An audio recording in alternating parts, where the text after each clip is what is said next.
আমরা প্রায় দেখবো ইন্টারনেটে বলা হয় ডেইলি ডায়েরি কিভাবে লিখতে হয়, কিভাবে নিজের জন্য জার্নালিং করতে হয়, সেই ধরনের হ্যাবিটস গুলো নিয়ে অনেক সুন্দর সুন্দর ভিডিও আছে। আমি নিজেও এই ধরনের ভিডিওগুলো আগে দেখতাম এবং আমি নিজে প্র্যাকটিস করেছি। বাট আমার কাছে মনে হচ্ছে অনেক সময় একজন স্টুডেন্টের পক্ষে এত বড় একটা কমিটমেন্ট নেওয়া যে রেগুলার নিজের জন্য আধা ঘন্টা বের করে জার্নালিং করব, এবং অনেক কাছে টায়ারসামও লাগে, বিকজ এটা আসলে একটা নিজের উপর প্রেশার দেওয়ার মতো। সো আমি অনেকদিন জার্নালিং করার পরে আমার কাছে মনে হয়েছে যে আমার কাছে একটা ইজিয়ার মেথড দরকার, যে মেথড দিয়ে আমি সহজে নিজেকে ট্র্যাক করতে পারবো, সহজে নিজের ব্যাপারে জিনিসগুলোকে লিপিবদ্ধ করতে পারবো এবং ফিউচারের জন্য প্ল্যান করতে পারবো।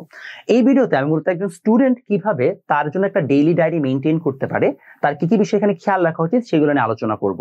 সো যারা স্টুডেন্ট হিসেবে আছো, আই রেকমেন্ড এই জিনিসটা তোমাকে অনেক হেল্প করবে to make yourself more accountable, এবং একই সাথে তোমার নিজেকে অ্যাসেস করতে এবং নিজেকে আরো ভালোভাবে বুঝতে অনেক সাহায্য করবে। তো ভিডিওটা শেষ পর্যন্ত দেখার চেষ্টা করবা। আর আমাদের এই চ্যানেলের অনেক মানুষজন আপনারা রেগুলার ভিডিও দেখেন, সাবস্ক্রাইব করেন না। সাবস্ক্রাইব করলে আসলে যেটা সুবিধা হয় মনে হচ্ছে, মানে খুব সিম্পল কথা, আপনি মনে করেন আমার কাছে একটা কন্টেন্ট কনজিউম করছেন, দ্য মোমেন্ট ইউ সাবস্ক্রাইব, এটা আসলে আমার অনেক বড় একটা বেনিফিট হয়, যে আসলে আমার ওই সাবস্ক্রিপশনের নাম্বারটা যখন বাড়ে তখন মানুষজন এই চ্যানেলটাকে আরো ভায়াবল বা ক্রেডিবল মনে করে। সো এটা আমার জন্য অনেক হেল্পফুল যদি আপনার জন্য জাস্ট ক্লিক হবে। সো এটা হচ্ছে আমাদের হোয়াটসঅ্যাপ নাম্বার। আপনারা যারা আমাদের বিভিন্ন কোর্সেস এবং বিভিন্ন ধরনের বুকস কিনতে চান তারা এই হোয়াটসঅ্যাপ নাম্বারে চলে যাবেন। আর এটা হচ্ছে আমাদের এসএসসি গাণিতিক যে পদার্থ বইটা, অর্থাৎ আমাদের অঙ্কটঙ্ক পদার্থ, সেটা অলরেডি লাইভ হয়ে গেছে আমাদের ওয়েবসাইটে। সো আপনারা এই হোয়াটসঅ্যাপ নাম্বারে যোগাযোগ করে বইটা কিনে নিতে পারবেন। চলে আসি ডেইলি ডায়েরি লেখার ক্ষেত্রে। আমি সাধারণত আমার ডায়েরিটাকে এরকম 4টা ভাগে ভাগ করি, অর্থাৎ 4 ফোল্ডস। এবং এই 4টা ভাগে ভাগ করার মধ্যে, আর এখানে আমি প্রথমে লিখেছি অ্যাকাউন্টেবিলিটি, তারপর লিখেছি ফিউচার প্ল্যান, তারপর 5 পজিটিভস। এখানে আমি আবার 2টা ভাগে ভাগ করে নিই, গ্রেটফুল ফর আর ওয়ান থিং টু চেঞ্জ। আমি সাধারণত এমন সকল পজিটিভ ওয়ার্ড ব্যবহার করতে চাই আমার জীবনে, যেই ওয়ার্ডগুলো শুনলে আমার নিজেকে ভালো ফিল হবে, হ্যাপি ফিল হবে, নিজের ব্যাপারে পজিটিভ আইডিয়াস আসবে। ইটস ভেরি ইম্পর্টেন্ট যেন একজন মানুষ নিজের ব্যাপারে পজিটিভ ভাবে চিন্তা করতে শিখে।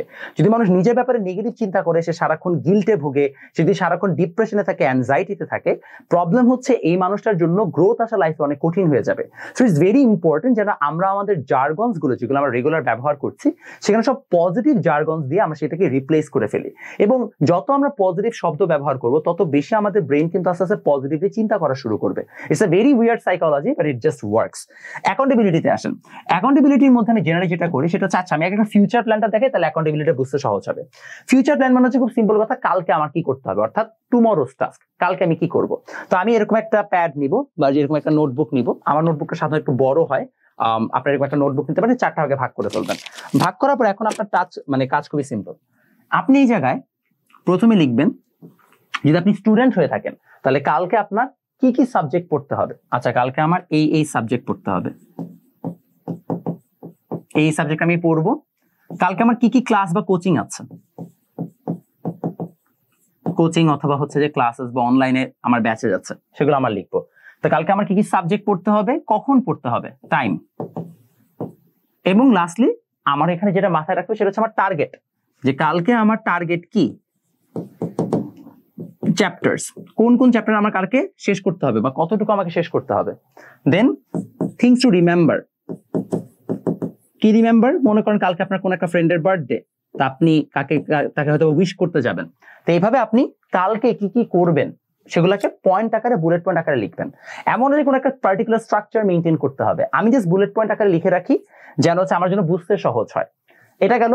এই ফিউচার প্ল্যানটাই আপনি হচ্ছে যে পরের দিন রিফ্লেক্ট করবেন, অর্থাৎ কালকে আপনার এই ফিউচার প্ল্যানটা আপনি পুরোপুরি সাকসেসফুলি কন্টিনিউ করতে পেরেছেন কিনা, বা সেটাকে ঠিক মতো আপনি সার্ভাইভ করতে পেরেছেন কিনা, সেটা আপনি কালকে হচ্ছে যেটা জবাবদিহিতা নিজের কাছে নিজে নেবেন। এটাই আসে আমাদের অ্যাকাউন্টেবিলিটি চার্ট। অ্যাকাউন্টেবিলিটি চার্টের মধ্যে আমরা জাস্ট কিছুই না, মনে করেন এই যে আমাদের হচ্ছে ডায়েরি, তো ডায়েরিতে মনে করেন এরকম আমাদের পৃষ্ঠা লাগানো থাকবে। তো এটা হচ্ছে আগের দিনের ফিউচার প্ল্যান, আর এটা হচ্ছে কি আজকের অ্যাকাউন্টেবিলিটি, তাই না? আগের দিনের ফিউচার প্ল্যান, আজকের অ্যাকাউন্টেবিলিটি। তো আপনি প্রথমে দেখবেন আপনার গত দিনের যে ফিউচার প্ল্যান গুলো ছিল সেগুলোকে আপনি আজকে ঠিকমতো সাকসেসফুলি করতে পেরেছেন কিনা। যেমন আপনি আপনার ক্লাসেস সব অ্যাটেন্ড করেছেন, ফাইন। একটা রেটিং দেন যে আপনি ক্লাসগুলো আজকে কিরকম ভালো করেছেন।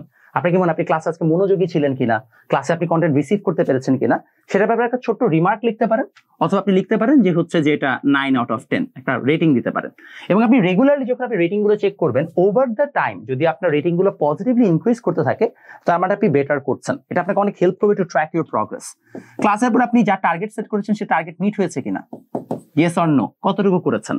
আপনার ফ্রেন্ডকে বলেছিলেন যে আপনি কাল আপনার বার্থডেতে যাবেন, বার্থডেতে গিয়েছেন কিনা, বার্থডেতে আপনি কিরকম মজা করেছেন, সেই জিনিসগুলো সম্পর্কে লেখেন। তাহলে আপনি অ্যাকাউন্টেবিলিটির জায়গায় যে সকল আপনি ফিউচার প্ল্যান আগের দিন সেট করেছেন তা আপনি ঠিকমতো মানে কমপ্লিট করতে পেরেছেন কিনা সেটা আপনাকে হচ্ছে যেখানে বের করতে হবে।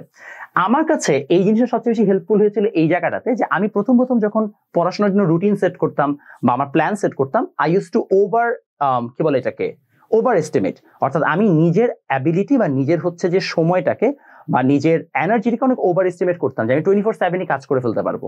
ওভার দ্য ইয়ার যখন আমি দেখলাম বা ওভার দ্য মান্থ যখন আমি দেখলাম যে না আমি টার্গেট ফুলফিল করতে পারছি না, আমি আস্তে আস্তে টার্গেট কমানো শুরু করলাম। বিকজ আমি তখন বুঝতে পারলাম আমার অপটিমাম টার্গেট কত হইতে পারবে। আমি জাস্ট চিন্তা করি যদি কালকে আমি টানা 5 ঘন্টা পড়বো, আসলে সম্ভব না। যদি আমি 5 ঘন্টার উইন্ডো পাই, আমি আসলে এখানে 3 ঘন্টা পড়াশোনা করতে পারি, বাকি 2 ঘন্টা তাইরা নেড়ানা করতে করতে চলে যায়। তো তখন আমি বুঝলাম আমাকে 3 ঘন্টার হিসাবেই হচ্ছে যে টাইম সেট করতে হবে, বা যদি আমাকে 5 ঘন্টা পড়তে তাহলে আমাকে 7 ঘন্টার উইন্ডো ফাঁকা করতে হবে। এইভাবে আপনি নিজের ব্যাপারে আরো ভালো অ্যাসেসমেন্ট পেয়ে যাবেন, প্লাস আপনি আস্তে আস্তে নিজের টার্গেটের এফিসিয়েন্সি বাড়ানোর জন্য একটা আলাদা তাগিদ অনুভব করবেন। 5 পজিটিভস। তো আমি এটা এই কারণেই বলি বিকজ আমি চাই আমার দিনে যা যা হয়েছে সেগুলোর পজিটিভ জিনিসগুলো আমি লিখে রাখি। আমি আমার নেগেটিভ কথাবার্তাগুলো আমার লাইফে ডায়েরিতে লিপিবদ্ধই করতে চাই না, বিকজ নেগেটিভ কথাগুলো লিপিবদ্ধ করলে সেটাকে আমি আস্তে আস্তে খারাপ ফিল করবো। সেম পজিটিভ জিনিস কি, আচ্ছা I had lot of fun today, আজকে আমার এই বন্ধুটা এরকম একটা কাজ করছে, ইট ওয়াজ ভেরি ফান। আজকে আমি আমার টার্গেট মিট করতে পেরেছি, আমার ক্লাস অনেক ভালো লাগছে, it's a fun thing. 5 positive জিনিস, আজকে আমার আম্মুর সাথে আমি বাইরে গেছিলাম, I spend time with my family. এই জিনিসগুলো আস্তে আস্তে লিখতে হবে। যেমন আমি গতকাল রাতে আমার ফ্যামিলির সাথে সেহরিতে বাইরে খেয়েছি and we had a very good time. So আমি এটা লিখে রাখবো যে আমি আমার আব্বু আম্মুর সাথে বাইরে গেছি, তার অনেক হ্যাপি ছিল, আজকে এটা মজা হয়েছে, এই ঘটনা ঘটেছে, আব্বু আইসক্রিম ফেলে দিছে, এই ধরনের কথাবার্তাগুলো লিখবো। সো পজিটিভ থিংস যেগুলো কিনা আমাকে হ্যাপি রাখবে, it will make me feel যে আজকের দিনটা আমি অনেক ভালো কাটিয়েছি। Then grateful for, this is something very important. এই গ্রেটফুল ফর জিনিসটা আপনাকে অনেক হাম্বল করবে। আমি একটা সময় লাইফে সবসময় ভাবতাম যে আমি আসলে সবকিছু ডিজার্ভ করি, বাট আমি পাচ্ছি না। বাট এখন আমি আস্তে আস্তে রিয়েলাইজ করেছি আমি আসলে অনেক আনগ্রেটফুল ছিলাম টু মাই আল্লাহ এবং হচ্ছে যে to the people around me. কারণ আমি 3 বেলা খাবার পাই, there are a lot of মানে পিপল যারা 3 বেলা খাবার পায় না। আমি ঘুমাইতে পারি, আমার রুমে একটা এসি আছে, আমার আল্লাহর রহমতে টাকা পয়সা ভালো আছে, আমাকে বেকার থাকতে হচ্ছে না, আমি জিম করতেছি এবং আমার শরীর অনেক সুস্থ আছে। এই যে প্রতিটা জিনিস, এগুলো প্রতিটা নিয়ামত এবং আমার যেটার জন্য গ্রেটফুল হওয়া উচিত। সো আমি এখানে লিখবো grateful for what, good health, good parents, এরকম করে আমি লিখবো। এতে সুবিধা যেটা হবে আপনি নিজের ব্যাপারে গ্রেটফুল হবেন। ওয়ান থিং টু চেঞ্জ, দেখেন আমার লাইফে যেটা খারাপ হয়েছে আমি সেটাকে এখন এইভাবে বলতে চাই না যেটা আমার জন্য খারাপ ছিল, আমি বলবো এটা ওয়ান থিং টু চেঞ্জ। তাহলে কি হবে, আপনার লাইফে যে খারাপ জিনিসটা হলো সেটাকে আপনি খারাপ হিসেবে না দেখে বরং একটা তাগিদ অনুভব করে যেটাকে আমাকে চেঞ্জ করতে হবে। তা আমি কি লিখবো, ওয়ান থিং টু চেঞ্জ। মনে করেন আমার ওই ফ্রেন্ডটা আমার সাথে ঝামেলা করে প্রতিদিন, বা আমার ওই ফ্রেন্ডটা অনেক jealous, one thing to change, কি করবো, চেঞ্জ ইউর ফ্রেন্ড। বা আমি আজকে মানে দেরিতে ঘুম থেকে ওঠার কারণে ক্লাস মিস করেছি, ওয়ান থিং টু চেঞ্জ কি হবে, ডোন্ট স্লিপ লেট, তাই না? তাহলে এইভাবে আপনি নিজের ব্যাপারে জিনিসগুলো লিখবেন, তাহলে দেখা যাবে আপনার নিজের ফ্ল গুলো আপনি নিজেই ধরতে পারছেন, বাট আপনার খারাপ ফিল হবে না, বিকজ দিস ইজ সামথিং যেটা আপনি ফিল করবেন যে আপনাকে চেঞ্জ করতে হবে, not something that's a shortcoming for you, it's more of a thing that you need to change. এইভাবে যখন আপনি আপনার ডায়েরিটা লিখবেন দেখবেন উঠতে গেলে 10 মিনিট লাগছে, বাট এই 10 মিনিটের মধ্যে আপনি আপনার পুরো দিনের রিফ্লেকশন করলেন, কালকে কি করবেন তার প্ল্যান করলেন, নিজেকে অ্যাসেস করলেন, মহান আল্লাহর কাছে আপনি একটু গ্রেটফুল থাকলেন যে আচ্ছা আমি এটার জন্য আপনার কাছে গ্রেটফুল, এবং একই সাথে আপনি নিজের ব্যাপারে কি পরিবর্তন করতে চান সেটা আপনি করে ফেললেন, এবং এর মাধ্যমে আপনার একটা সুন্দর কিন্তু 10 মিনিটের মধ্যে একটা ডেইলি ডায়েরি লেখা হয়ে গেল। আমি হাইলি রেকমেন্ড করি আপনারা যারা স্টুডেন্ট আছেন আজকে এটা ট্রাই করেন, এবং ট্রাই করে আমাকে 1 সপ্তাহ পরে লাগলে ভিডিওতে এসে ফিডব্যাক দেন যে আপনাদের কিরকম চেঞ্জ আসছে। And I can guarantee you আপনারা এই ছোট্ট একটা হ্যাবিট আনার পর আপনারা একটা ম্যাসিভ চেঞ্জ দেখতে পাবেন।